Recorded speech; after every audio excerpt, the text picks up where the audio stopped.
Effective trademark begins and ends with communication. Good day to all.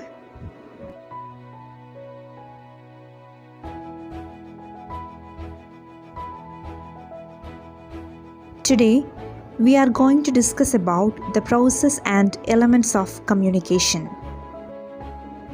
The communication is a dynamic process that begins with the conceptualizing of ideas by the sender, who then transmits the message through a channel to the receiver, who in turn gives the feedback in the form of some message or signal within the given time frame.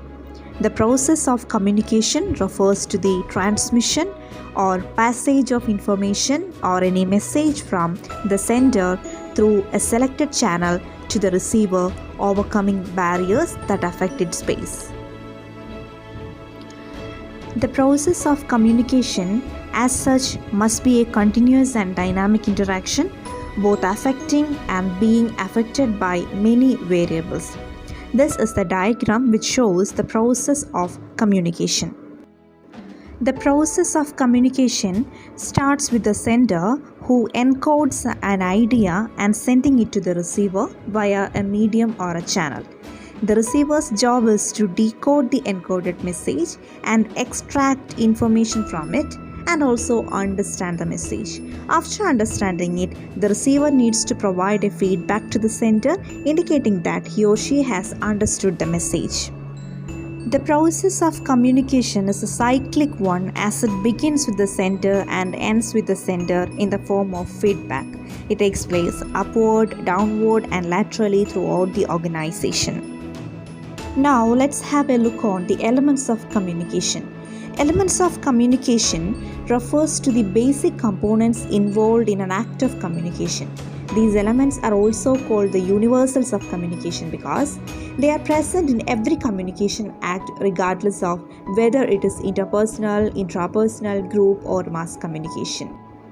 So here is the elements or universals of communication: source or the sender, encoding, message, channel, receiver, decoding, feedback, noise, context, and effect.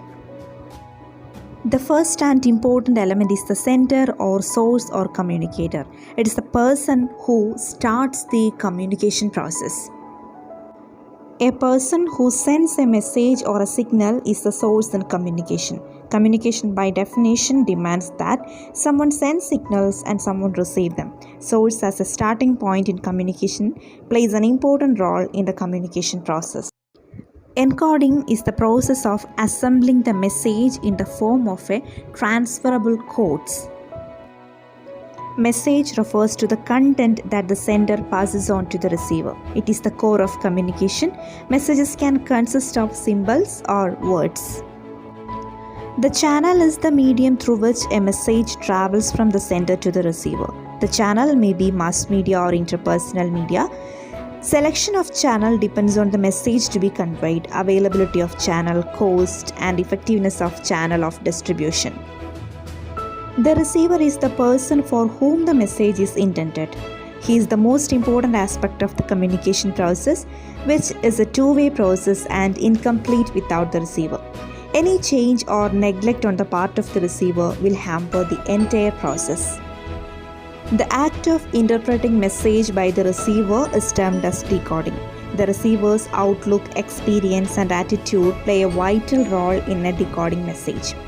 It is just opposite to the encoding process. One of the most important element of communication is feedback.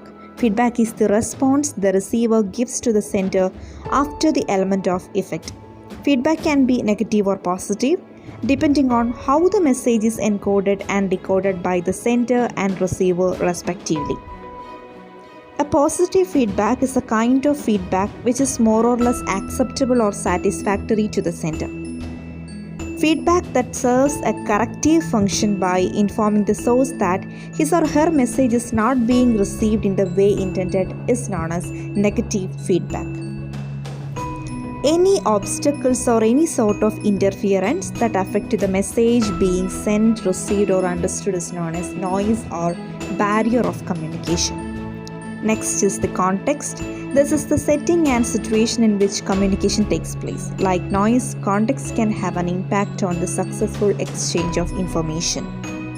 The consequences of communication are referred to as effect.